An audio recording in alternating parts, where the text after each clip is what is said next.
दोस्तों, आज की कहानी है भाभी इस बार तुम आ जाना मिलने। मैं आपसे मिलने नहीं आ पाऊंगी। दोस्तों, कहानी शुरू करने से पहले अगर आपने चैनल को सब्सक्राइब नहीं किया हो तो कर लीजिए ताकि आपके पास पहुंच सके हर नया वीडियो। तुम लोगों को पता, हम तो पूरे 15 दिनों के लिए मायके जा रहे। सचमुच थोड़े दिनों के तो बहुत ज्यादा मजा आने वाला। बस सिर्फ 15 दिन ही, लेकिन हम तो कम से कम 1 महीना रहेंगे मायके में।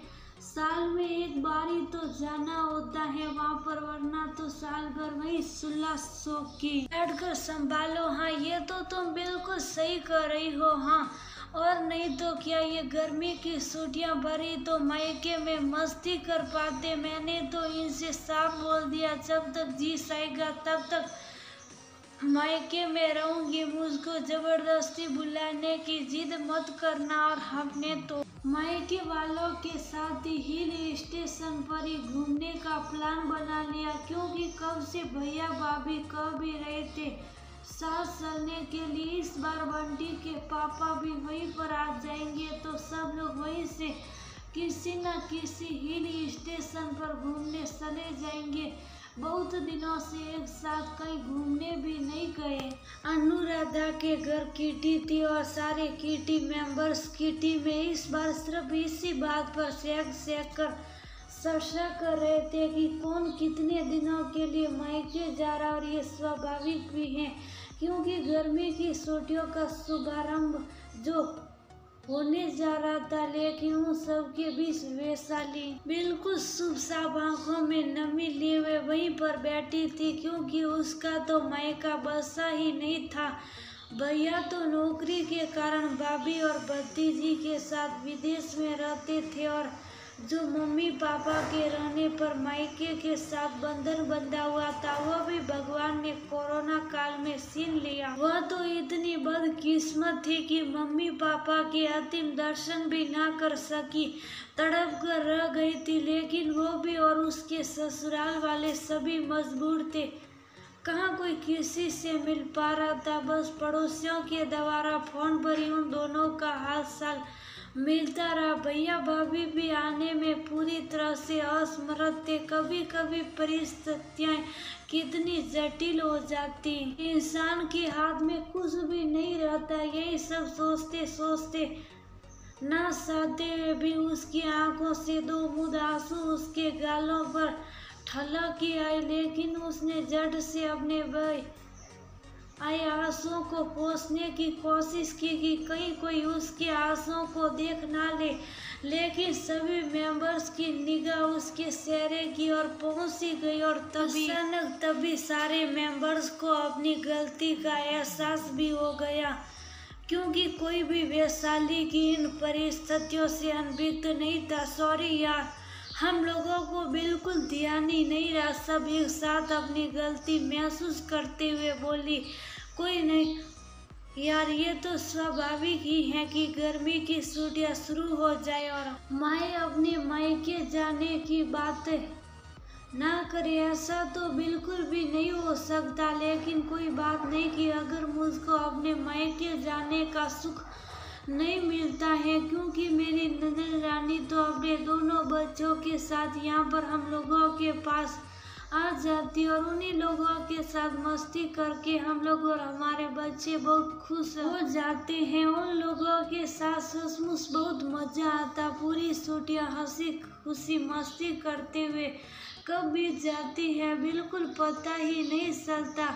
1 साल तो मेरे बच्चों को भी छुट्टियों में नाना नानी के घर न जाने पाने का मलाल ही रहा। लेकिन अब वो भी शायद परिस्थितियों को समझ गए, कोई जिद नहीं करते। वैशाली ने ठंडी सांस भरकर उदास होते हुए कहा, वैशाली ये बात तो बिल्कुल सही कह रही हो तुम। हम सभी लोग भी तुम्हारी ननद से मिले, सचमुच बहुत अच्छी है वह, तुम्हारा बहुत ज्यादा ख्याल रखती। भगवान सबको ऐसे ही ननद दे। उनमें से सबसे वरिष्ठ मेंबर तुलिका ने उसकी खुले दिल से प्रशंसा करते हुए कहा, बिल्कुल सही बात, सब एक साथ बोली। खैर थोड़ी देर में किटी समाप्त हो गई और सारे मेंबर्स अपने अपने घर चले गए। वैशाली भी घर लौट आई, लेकिन कहीं ना कहीं वैशाली के मन में झंझावात चलता ही रहा। अब तो शायद कभी भी वह छुट्टियों में बच्चों को लेकर किसी के घर नहीं जा पाएगी।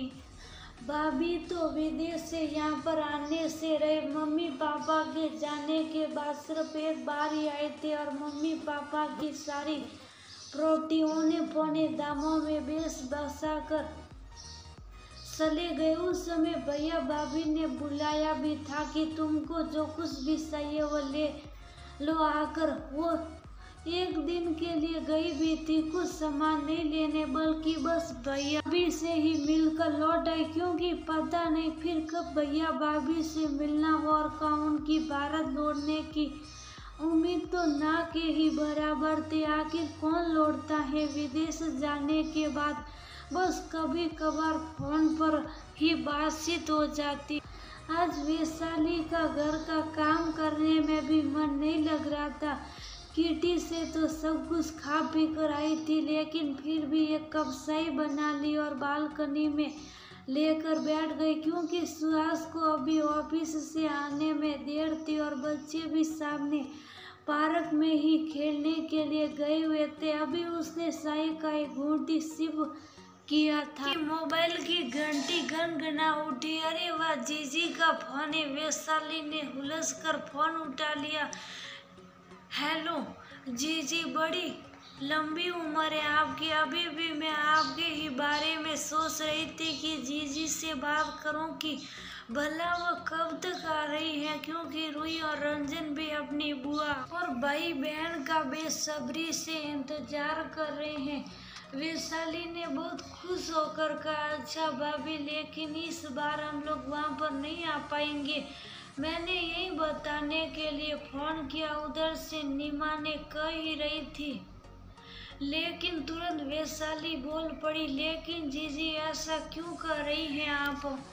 मैं भी तो बहुत ही बेसब्री से आपका इंतजार कर रही हूँ। ऐसा कुछ भी नहीं चलेगा, आपको तो आना ही होगा। हम लोगों का आपसे मिलने का बहुत ही ज्यादा मन हो रहा। क्या कुछ गलती हो गई मुझसे या सुहास से जो आपने ये डिसीजन लिया? नीमा की बात सुनकर वैशाली का तो कलेजा ही एकदम धक से हो गया और इसमें ही नीमा को टोकते हुए बोली, अरे मेरी अच्छी भाभी, मेरी पूरी बात तो सुन लीजिए। आप लोगों से कोई भी गलती नहीं हुई, लेकिन इस बार मैं नहीं आऊंगी वहाँ। इसका मतलब ये नहीं कि हम लोग आपस में मिलेंगे नहीं, बल्कि इस बार रुई और रंजन को लेकर आप यहाँ हमारे पास आएगी और यहीं से हम लोग आगे कहीं घूमने का भी प्लान बना लेंगे। आप 3 सालों से कई बार नहीं गए, आपका भी तो मन करता होगा कि कम से कम अपनी घर गृहस्थी से कुछ दिन दूर बिताए।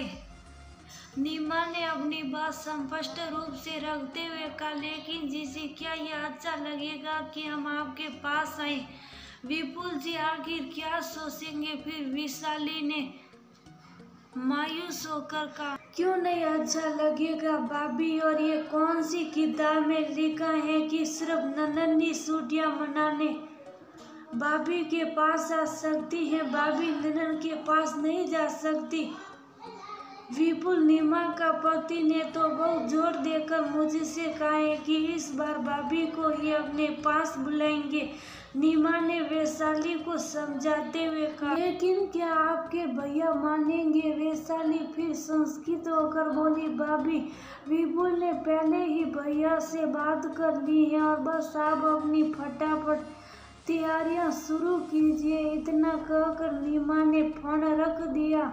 अरे वाह, तब तो सचमुच बहुत मजा आएगा। 3 सालों के बाद कुछ संजीत मिलेगी। सचमुच मेरी ननद रानी बहुत अच्छी है। इतना सोचते हुए वैशाली ने बसी हुई चाय फिनिश की और रसोई में बच्चों के लिए नाश्ता तैयार करने के लिए सर्दी। आज बहुत दिनों बाद वह रसोई में काम करते करते कुछ गुनगुना रही थी, मम्मी, आज तो आप बहुत खुश लग रही हो। दोनों ही बच्चों ने वापस आकर वैशाली को इतना ज्यादा खुश देखकर पूछा, हाँ बेटा, आज सचमुच में मैं बहुत खुश हूँ। वैशाली एकदम सहक कर बोली, मतलब बुआ जी और पुन्नी कुक्कू आ रहे हैं। रूही और रंजन भी वैशाली की खुशी को देखकर बोले, नहीं बेटा, तुम्हारी बुआ जी और पुन्नी कुक्कू नहीं आ रहे तो फिर तो छुट्टियां पर बहुत ज्यादा खराब लगेगा। इसमें इतनी खुश होने वाली क्या बात है। और रंजन वैशाली की बात काटते हुए बोले, और ये सुनकर कि उनकी बुआ जी और बच्चे नहीं